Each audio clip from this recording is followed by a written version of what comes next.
ക്രിസ്തുവിൻ്റെ സമാധാനം നിങ്ങളോടുകൂടെ ഉണ്ടായിരിക്കട്ടെ. വചനകിരണത്തിലേക്ക് ഏവർക്കും സ്വാഗതം. 2 സുഹൃത്തുക്കൾ കാട് കാണാനെത്തിയതായിരുന്നു. ആകാശത്തേക്ക് നീണ്ടു നിൽക്കുന്ന ഉയരമുള്ള മരങ്ങളും മധുരമുള്ള ഈണങ്ങൾ പാടുന്ന വർണ്ണാഭമായ പക്ഷികളും കാടുകൾക്കിടയിലൂടെ കടന്നു പോകുന്ന തിളങ്ങുന്ന നദിയുടെ മൃദുവായ ഒഴുക്കും അവർ നന്നായി ആസ്വദിച്ചു. അതിനിടയിൽ സമയം കടന്നുപോയത് അവർ ശ്രദ്ധിച്ചില്ല. സൂര്യൻ അസ്തമിച്ചു തുടങ്ങിയിരിക്കുന്നു. നേരം വൈകുന്നെന്ന തിരിച്ചറിവിൽ വീട്ടിലേക്ക് മടങ്ങുന്നതാണ് നല്ലതെന്ന് അവർ തീരുമാനിച്ചു. എന്നിരുന്നാലും രാത്രിയാകുന്നതിന് മുമ്പ് പോകുവാനുള്ള അവരുടെ തിടുക്കത്തിൽ അവർ അബദ്ധത്തിൽ വഴിതെറ്റി. കാട് കൂടുതൽ ഇരുണ്ടതും കൂടുതൽ ആശയക്കുഴപ്പമുണ്ടാക്കുന്നതുമായി വളർന്നു. വിചിത്രമായ ശബ്ദങ്ങൾ അവർക്ക് ചുറ്റും പ്രതിധ്വനിച്ചു. വഴിതെറ്റിപ്പോയതായി മനസ്സിലാക്കിയ അവരുടെ ഹൃദയം ഭയത്താൽ തുടിക്കുകയായിരുന്നു. ഇലകളുടെ മുഴക്കം അവർക്ക് വന്യമൃഗങ്ങളുടെ ശബ്ദമായി അനുഭവപ്പെട്ടു. പരിഭ്രാന്തരായ അവർ വിശ്രമിക്കുവാൻ സുരക്ഷിതമായൊരു സ്ഥലം കണ്ടെത്തണമെന്ന് തീരുമാനിച്ചു. തടിച്ച ശിഖരങ്ങളുള്ള ഒരു വലിയ മരം കണ്ട് താഴെയുള്ള അപകടങ്ങളിൽ നിന്ന് രക്ഷ നേടുവാനായി അവർ തിടുക്കത്തിൽ മരത്തിന് മുകളിലേക്ക് കയറാൻ തുടങ്ങി. അവർ മുകളിലേക്ക് കയറുമ്പോൾ ഒരു സുഹൃത്ത് അബദ്ധത്തിൽ മറ്റേ ആളുടെ കയ്യിൽ ചവിട്ടി. പെട്ടെന്നുള്ള സമ്മർദ്ദം രണ്ടാമത്തെ സുഹൃത്ത് ഇടറി വീഴാൻ കാരണമായി. നിലത്ത് വീണ അയാൾക്ക് മുറിവേറ്റു.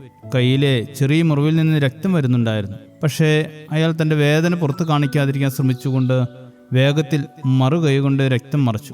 മറ്റേയാൾ വേഗത്തിൽ ഇറങ്ങി വന്ന് സോറി പറഞ്ഞ് ബാഗിൽ നിന്ന് ഒരു ചെറിയ തുണി എടുത്തു കൊടുത്തിട്ട് മുറിവ് കെട്ടാൻ പറഞ്ഞു. അയാൾ സ്വന്തം മുറിവ് കെട്ടുമ്പോഴേക്കും സുഹൃത്ത് നിലത്ത് വീണ രക്തത്തുള്ളികളൊക്കെയും മണ്ണിട്ട് മൂടി. ഇത് കണ്ട പരിക്കേറ്റ സുഹൃത്തിന് ദേഷ്യവും സങ്കടവും ഒക്കെ വന്നു. താൻ മുറിവേറ്റിരിക്കുമ്പോൾ സുഹൃത്തിന്റെ പ്രവൃത്തി ഒട്ടും ശരിയായില്ലെന്ന് കണ്ട അയാൾ പറഞ്ഞു, ഞാൻ നിന്നെ ഒരു നല്ല സുഹൃത്തായിട്ടാണ് കണ്ടത്. എന്നാൽ നീയോ എനിക്കൊരു മുറിവ് പറ്റിയപ്പോൾ എന്നെ ശുശ്രൂഷിക്കാതെ തെളിവ് നശിപ്പിക്കുകയല്ലേ നീ ചെയ്യുന്നത്. നാളെ തിരിച്ചു ചെന്നിട്ട് ഞാൻ കേസൊന്നും കൊടുക്കാൻ പോകുന്നില്ല. അയാൾ പറഞ്ഞു, അയ്യോ, ഞാൻ തെളിവ് നശിപ്പിക്കുകയല്ല. ചോരയുടെ മണം പിടിച്ച് കാട്ടുമൃഗങ്ങൾ നമ്മെ തേടിയെത്താതിരിക്കാൻ വേണ്ടിയാണ് ഞാനത് ചെയ്തത്.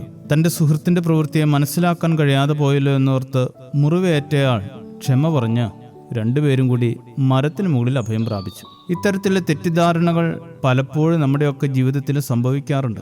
ചിലപ്പോഴൊക്കെ അത് വ്യക്തിബന്ധത്തിലെ അകൽച്ചയ്ക്കും കാരണമാകും. എന്നാൽ നാം ഓർക്കേണ്ടത് സ്നേഹവും പരിപാലനവും പലപ്പോഴും നിശബ്ദമായിരിക്കും എന്നതാണ്. അതുകൊണ്ട് മറ്റുള്ളവരെ വിധിക്കുന്നതിനും കുറ്റപ്പെടുത്തുന്നതിനു മുമ്പ് പല പ്രാവശ്യം ചിന്തിക്കുക. ഉൽപ്പത്തി പുസ്തകത്തിൽ സ്വന്തം സഹോദരങ്ങളാൽ തെറ്റിദ്ധരിക്കപ്പെടുന്ന യോസേഫിനെ കുറിച്ച് പറയുന്നുണ്ട്.